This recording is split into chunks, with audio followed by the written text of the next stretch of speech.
with us right now a consummate professional entertainer, jokester, harpsichordist, most of all. Yeah. Mr. Tom Flowers is with us. Tom, welcome. Good Arizona Jamboree. Those days were the fun days. Yeah, I got paroled after 5 years, though. So.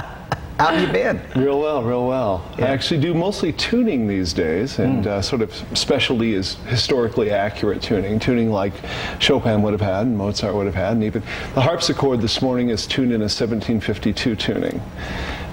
Because I'm going to be playing a piece from that particular era. So, depending on the era, you tune differently? Yeah, a little bit differently. How does that work? The unfortunate thing in the 20th century, we eliminated some of the shading. We straightened the math out so it works very well in 12 keys, but we dropped from having light blue, blue, and dark blue to just having blue. What's the difference between a harpsichord and a piano? Harpsichord is plucked via a jack. When I hit a key, a jack goes up, plucks a string, comes back down and damps it out. 6 parts per key versus 55 to 70 on a piano. It's completely different to play. It's very unforgiving. It's a little bit like jogging along a 1,000-foot cliff.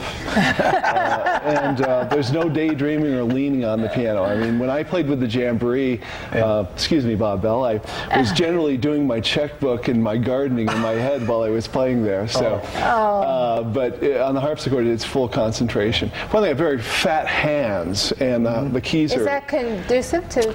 Not really. On the harpsichord, you could do with skinny fingers because they're 1/8 of an inch narrower than piano keys, and the physics are completely different. But it's got a great sound. Yeah, it's a wonderful sound. I heard it when I was 5 years old, and have been in love with it since. And it's something that has kind of a regal sound for most people. Rock and roll visited it quite a bit in the 60s. Yeah. Remember the Yardbirds and the Beatles? Yes, they did. Yeah, and even the Doors. And so that's an interesting facet of it. But there's an incredible amount of music prior to 1750. In fact, as far as I know, there's only a rumor that they wrote music after that of any kind. But now, that was a subtle remark there. You teach. Well, I teach a little bit, mostly by appointment. I have a lesson later this week. I do kind of specialty coaching more than anything. But I love tuning. I love playing out. I also play cocktail piano. I mean, I can play Misty in 11 keys. But, it's what are you going to do for us today? A little piece by a Portuguese composer named Jose Seixas.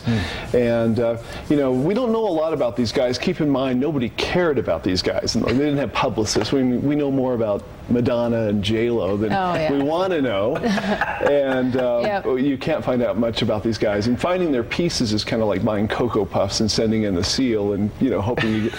It's really difficult because these guys were not, you know, highly thought of. They were struggling musicians. So. Tom, the stage is yours. Okay. And they're narrow, too, aren't they? Yes, they're narrow. The physics are different. There's no sustains. The music's very busy. My teacher used to refer to it as stepping out on the ice. Once the piece begins, you're on the ice. You can either skate or fall on your... Oh, okay. So anyway, here we go. Tom Flowers. This is something from the 60s, the 1760s, actually.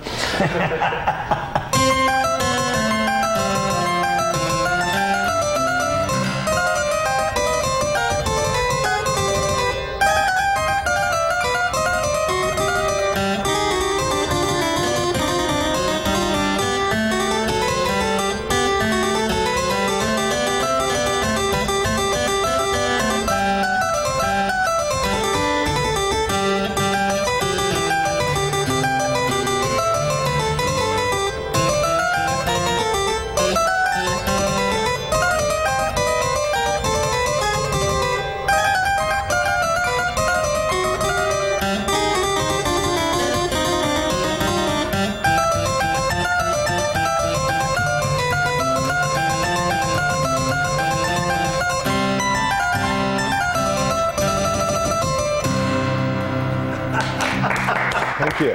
So that was, Tom, that was full concentration, was it? Yeah.